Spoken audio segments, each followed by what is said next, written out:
I'd like to welcome everyone to our electronic Board of Health meeting. Due to the COVID-19 pandemic, Regional Council is practicing physical distancing and councillors are participating electronically. Today is National Day of Awareness for Missing and Murdered Indigenous Women, Girls, and Two-Spirit People. It's also known as Red Dress Day, which is why you may see so many people wearing red or red dresses hanging up in the community. Red Dress Day began as an art installation by Jamie Black, a Métis artist, as a response and a somber representation of the missing and murdered Indigenous women, girls, and Two-Spirit people. It's a day to remember and to reflect on the impacts of racism, sexism, and transphobia. We remember the mothers, the daughters, the friends, nieces, and aunts. For more education, I would encourage you to go to the website of the National Inquiry into Missing and Murdered Indigenous Women and Girls. The report, reflections, and family contributions are powerful. Colleagues, I would now like to observe a minute of silence.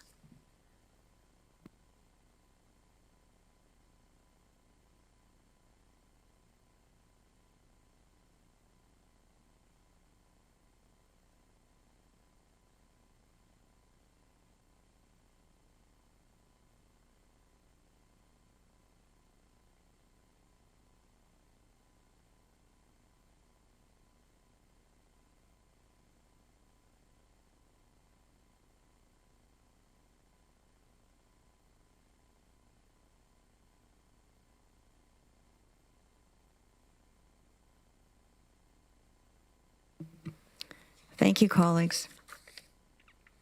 I would now ask Mr. Brubaker to do roll call. Thank you. Councillor Armstrong? Present. Councillor Clark?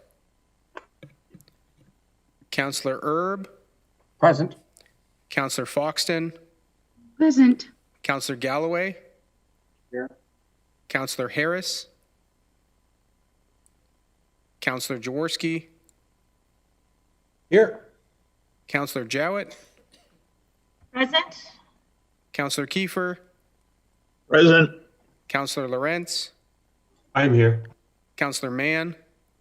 Present. Councillor Nowak? Present. Councillor Shantz? Present. Councillor Strickland? Here. Councillor Vrbanovic? Present.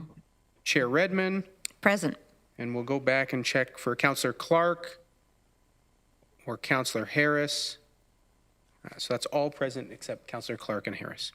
Thank you, Mr. Brubaker. Are there any declarations of pecuniary interest under the Municipal Conflict of Interest Act?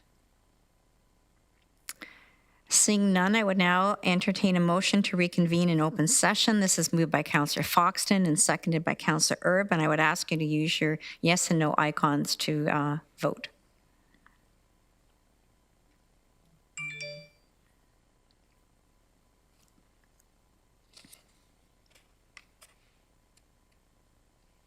That is carried. Thank you, colleagues. We'll now turn to Dr. Wong for an update. And just a caution, we also do have Deputy Chief Hilton for a vaccine update. So if you want to save your vaccine, some of the questions for the deputy, feel free. Dr. Wong, welcome. You have the floor. Thank you, Chair Redmond. Good afternoon, councillors. So thank you, Kathy, for projecting my slides. If you could go to the first slide with the perfect, thank you. So rates remain high, but we are starting to see a slowly decreasing trend. As of today, our weekly incidence rate sits at approximately 72 cases per 100,000 per week. We are currently managing 501 active cases and 18 active outbreaks. Our number of outbreaks is also showing signs of stabilization. Taking into account interim data, our 7-day average percent positivity is now at 5.6%. Ontario's is at 8.1%. Variants continue to make up the bulk of our new cases, as you can see by the yellow area on our graph. And we continue to have a significant number of active COVID cases in our local hospitals. 52 individuals who are currently with COVID in an active manner are currently hospitalized, of which 36 are in ICU.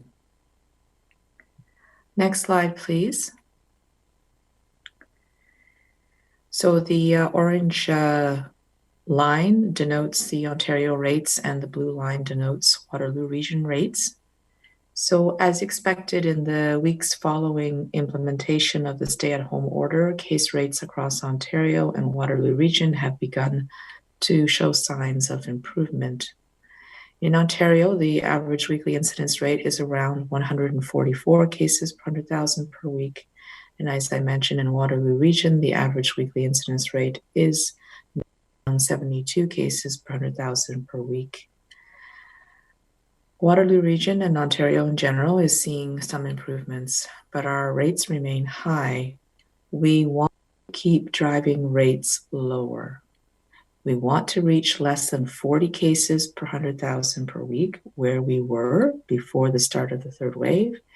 And then after that, keep driving our case rates lower and lower. Next slide, please. In closing, what we do today informs what comes next. We need to drive our numbers lower and lower, so it is critical that we continue our commitment and adherence to public health measures.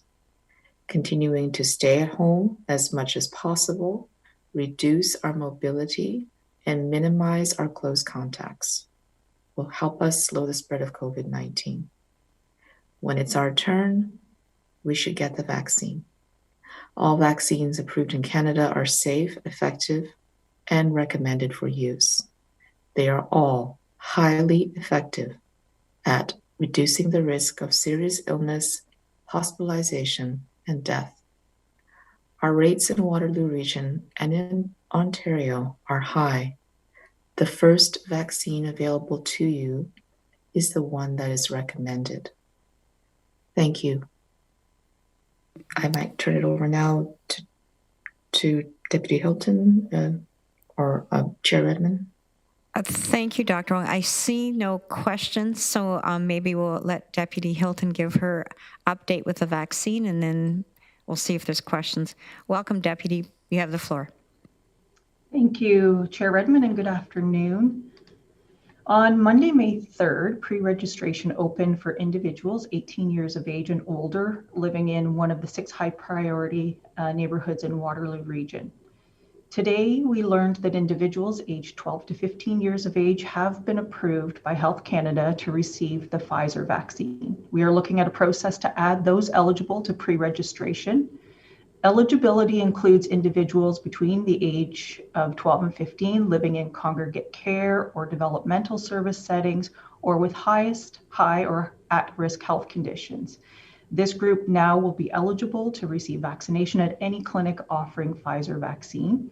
And also starting tomorrow, anyone who is 50 years of age and older can pre-register for the COVID-19 vaccine in Waterloo region. Opening up pre-registration to additional groups does help the task force prepare for the next group to be vaccinated. People will be invited to book an appointment based on priority and not necessarily when they pre-registered. We have implemented a slight change to the pre-registration page on the website. The large green pre-register for a vaccine button has been moved to the top of the page with a full list of eligible priority groups listed below. And then following up on feedback received from last week's Board of Health meeting, everyone who has pre-registered for a vaccine will now receive a confirmation message confirming their pre-registration. Turning to our vaccine supply, we do anticipate a modest shipment of Moderna the week of May 10th, but no real line of sight beyond this shipment. And we are exhausting our current allocation of AstraZeneca, and again, no line of sight on further allocation at this time. However, Pfizer supply is steady until the end of May, where we then see a significant increase. And so as a result of the Pfizer stability, we will start to shift a couple of our Moderna clinics to Pfizer in the coming weeks. Thank you. Thank you, Deputy Hilton. Councillor Lorentz, please go ahead. Thank you, Madam Chair, and thank you, Deputy Hilton. As always, fantastic job. I guess the question I'd like to ask you is, do we have a date or a time frame when the first cohort starts getting their second shot? Deputy? And how exactly will that work when we've pre-booked, or we told them to come in on, say, July 15th, but we're still trying to get people with the first vaccine? So I would suspect it starts to get a little more trickier, and we need to increase supply, or maybe you can tell me how you think it's going to work.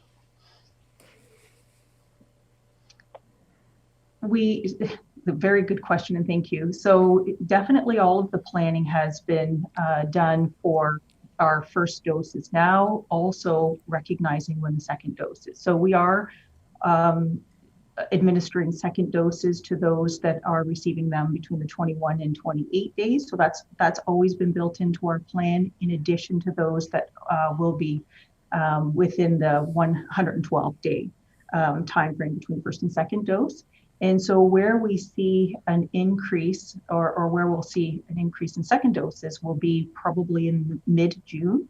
So all of the will look at second doses, and then how many can be allocated to first doses. So also knowing what our allocation might be at that time is not necessarily known, but we are planning for second doses at that time. Okay, so at this point in time, we haven't said to anybody, gee, we thought you would get it today, but we have to push you off. Has that happened at all, or are we basically on track with the original game plan? Deputy Hilton, do you want to answer that, or should we look to Dr. Wong? She's unmuted, so do you want her to take a shot at it? Definitely. Yeah, no, based on the projections of supply for Pfizer, we expect that we should be able to, like other areas in Ontario, provide the second dose on time to people who got their first dose by that time 4 months ago.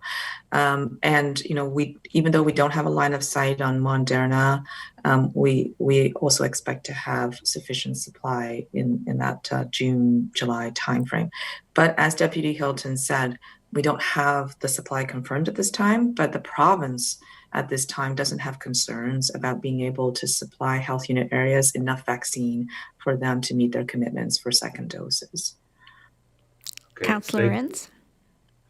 Yeah, just one more question.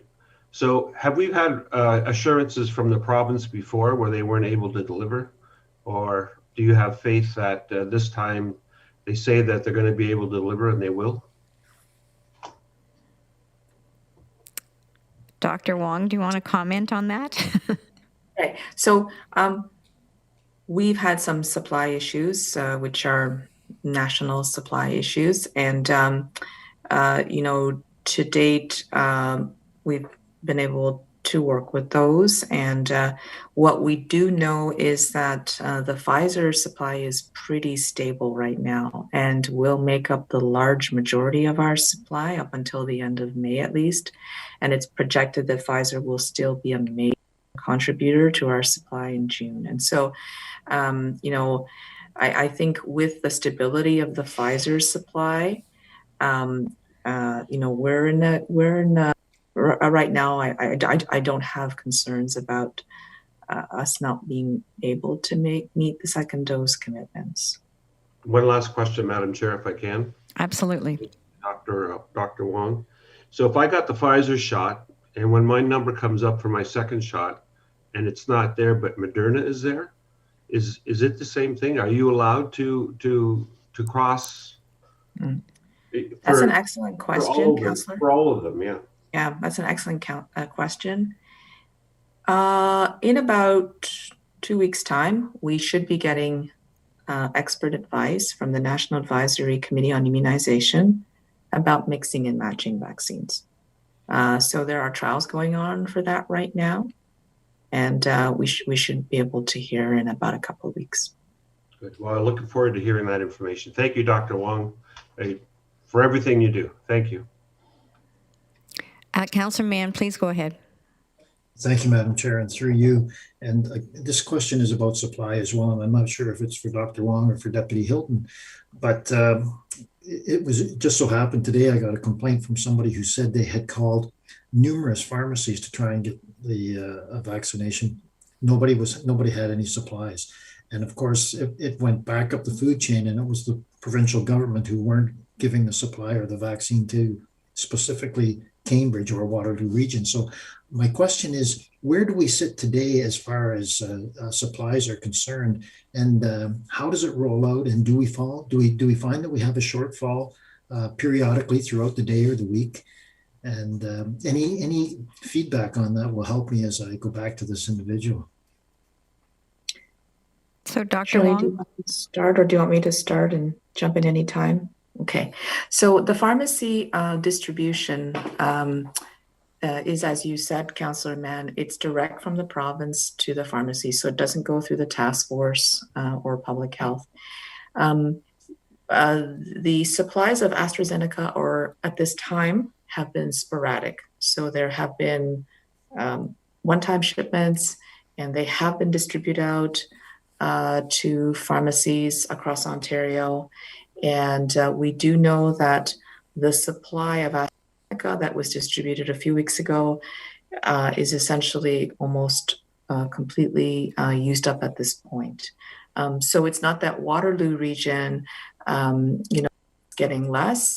They're getting a proportional amount, but Waterloo region has used up most of its supply, just like elsewhere in the province. So, once that supply is used up, then at this point in time, we don't have a confirmed second shipment of AstraZeneca before the end of May. But the province is now working with the Ontario Pharmacy Association to do pilots of distribution of vaccines such as Pfizer, as well as Moderna through the pharmacy channel. So they're doing the pilots now in places like Toronto and Peel, and then they will expand to other areas that are at higher risk than Waterloo region, like York, Durham, Hamilton, and then eventually they will expand across Ontario. So eventually, the pharmacies will get additional supplies, but at this time, AstraZeneca is almost all used up. So there's been really good uptake of it across Ontario and Waterloo region as well. Deputy Hilton, did you want to add to that at all? Yes, thank you, Chair Redmond. The only thing I'll add, Councillor Mann, I know you also had asked around supply throughout the region, and I know Dr. Wong spoke about AstraZeneca. Just as for a reminder to all, we are running our clinics at capacity. So we will book as many appointments as we can through our other clinics. And then what you'll see is where we'll shut down for a day or two, knowing that our supply might be coming that following day. So we will use up as much as we can, as fast as we can, or as quickly as we can. So yes, you'll see it's not a supply issue. It's just how we're now planning our clinics. Rather than a steady rate over a week, we are getting the vaccine out as quickly as possible. So as soon as it comes in, we want it to go right back out. Well, thank you to both of you, Dr. Wong and Deputy Hilton. That really does answer my question. I appreciate the information. And as Councillor said, we really appreciate the work and the leadership that you are providing. So thanks very much. Thank you, Councillor Mann. Councillor Jowett, please go ahead. Thanks, Chair Redmond. I'm not sure who this. I just got a text from someone who said their son got a text that they should pre-register.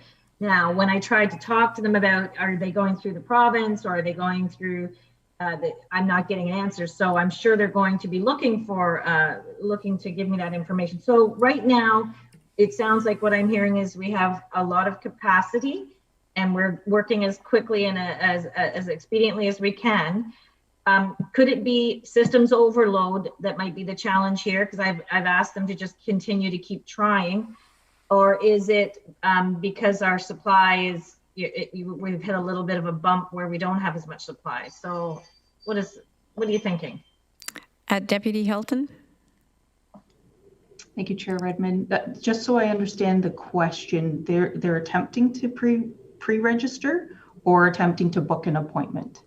They are attempting to pre-register, to book their, they pre-registered, you're right, that makes sense. They pre-registered and they got a text which tells them to now book their appointment and they can't get in. So I'm just trying to assess if it's a systems glitch, or it might even be the province and it has little to do with us. But would we have any systems glitches because so many people are now attempting to get into the system? Because we haven't had this much supply and this much expediting since we started, I don't think, have we? I'm not sure it's a capacity issue or an overload on the system itself. The pre-registration allows us to, in batches, invite for booking of appointments. So it's not just because we've opened up the pre-registration to other groups and a large amount of groups in the last while especially, we still have the control over how many invites we're actually sending out at a time. So I'm not sure what the issue might be there, but I'm not thinking it's a glitch of an overload. That's the crux of my technical solving of the issue, unfortunately for you, but I'm hoping that they'll be successful in getting through, and obviously not knowing if it's a Waterloo region. Hopefully it would be a Waterloo region because we don't have a provincial booking system here. And if I could just tag on to that, Councillor Jowett, there is a drop-down box and any resident of Waterloo region can go to any one of our clinics, and it may be that a clinic that they're trying to get into doesn't have capacity, but that's not to say that another one in the region doesn't. Perfect. Thank you very much for your assistance. They've responded. It looks like it was a little bit of a glitch. Maybe they have the same kind of internet that I have. I don't know. So I appreciate the comments anyways. It's nice to know that it's batched out like that. It makes sense. So thank you. Councillor Vrbanovic, please go ahead. Thanks, Chair Redmond. And I too want to echo to both of you for the great job you and your teams are doing in managing this. Which has been absolutely tremendous. And it's certainly been a great week with all the announcements around Pfizer and the Moderna vaccine, as well as the access to younger kids as early as 12 with respect to the Pfizer. And in asking about the email communications in the past, I would be remiss if I didn't say a special thank you to whoever in IT solved that problem and has made that functional. I think that's great news. One of the things that the province talked about today was allowing pop-ups or facilitating pop-ups in, I think it was Toronto and Peel initially, with respect to more places of work, which we know is a request that we've been getting in the past and have been referring a lot of workplaces to our mass clinics.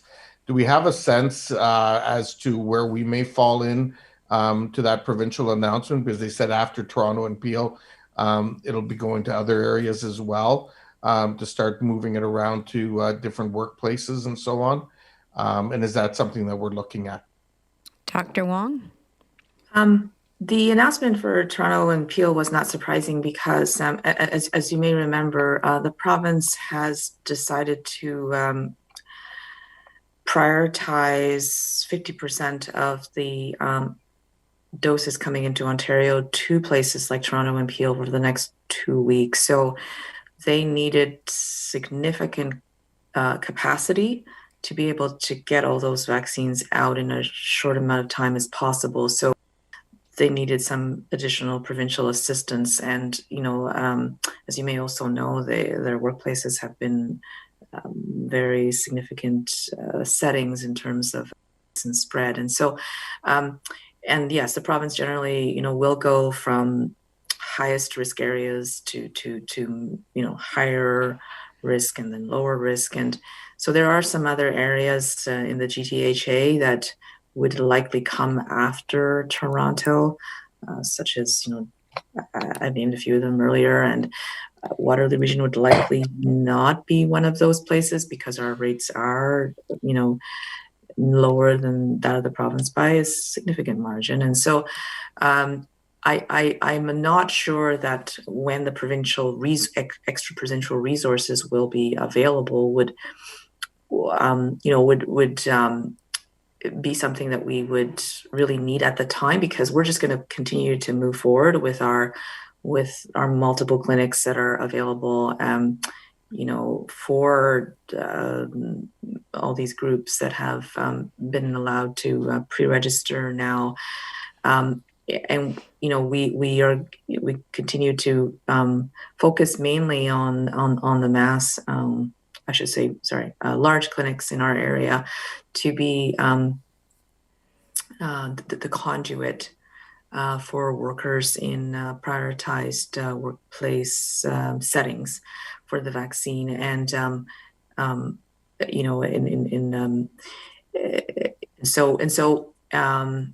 think I think it's safe to say we are constantly evaluating, how things are going and the uptake.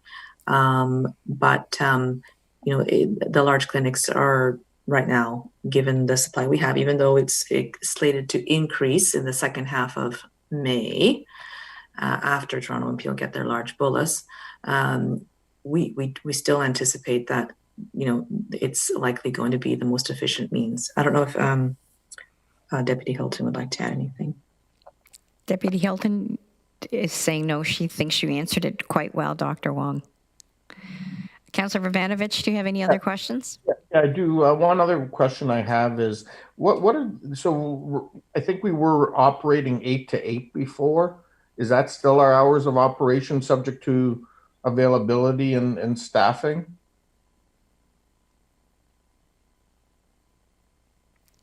Deputy Hilton?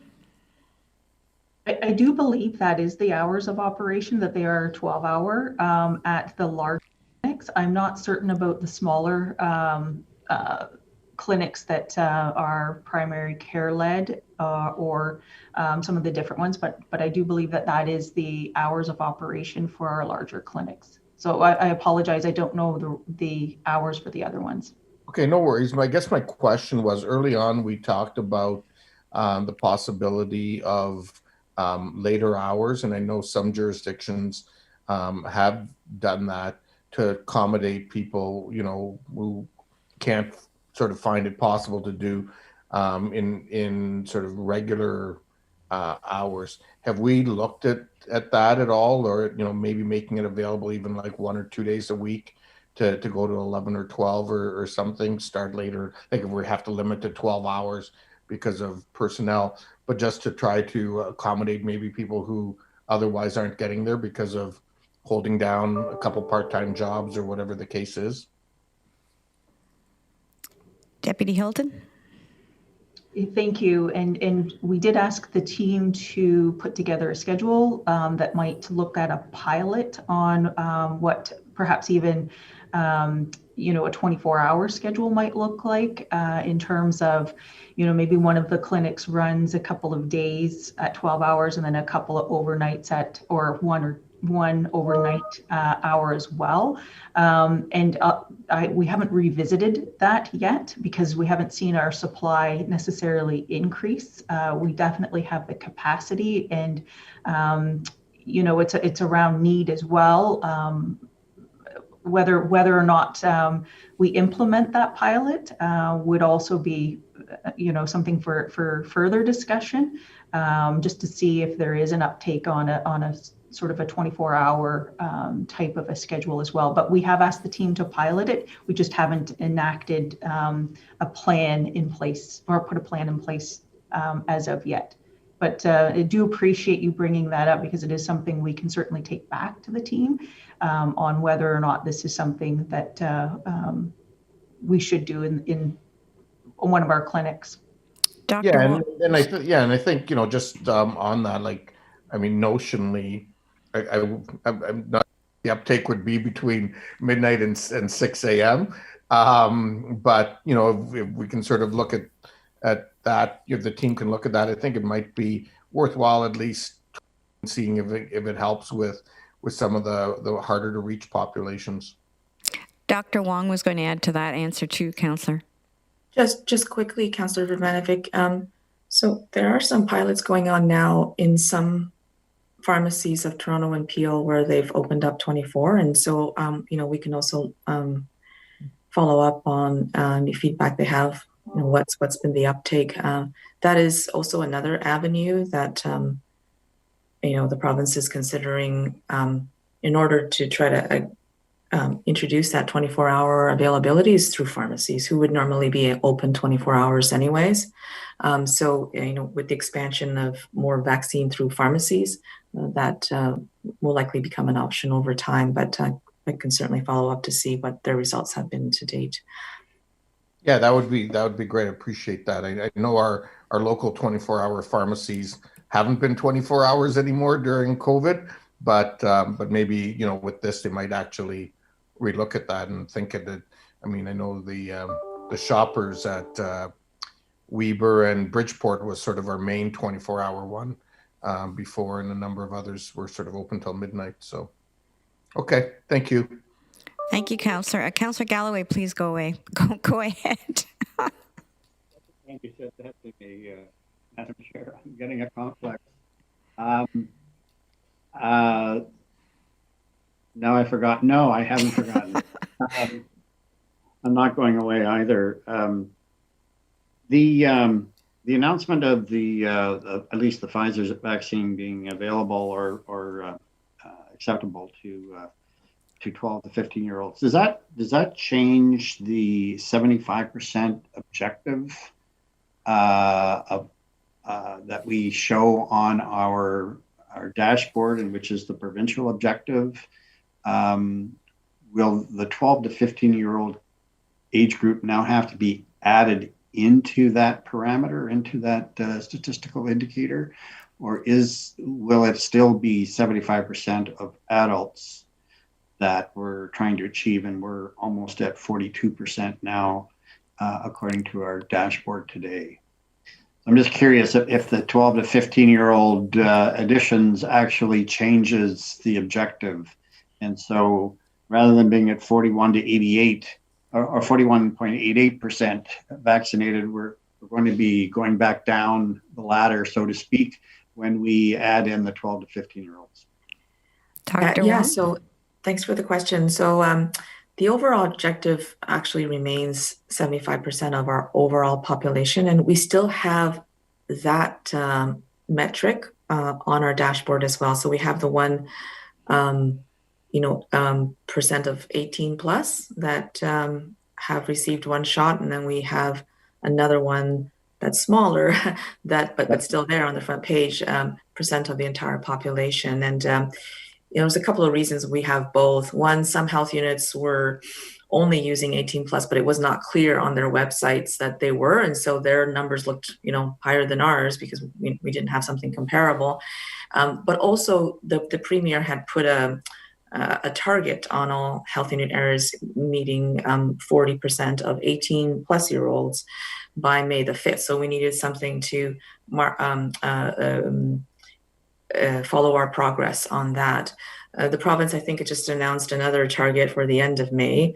I have to look at the press stuff. I haven't had a chance yet, but and I think it might be, again, based on the number of adults. So I think what we'll do is continue to keep both gauges on our website, so we can see, we still need to hit around 75% for our entire population, but also, what's our progress with respect to the 18 plus year olds, and that will allow us to follow whatever targets the government is setting, which still seems to be at this point a percentage of the adult population that has been immunized.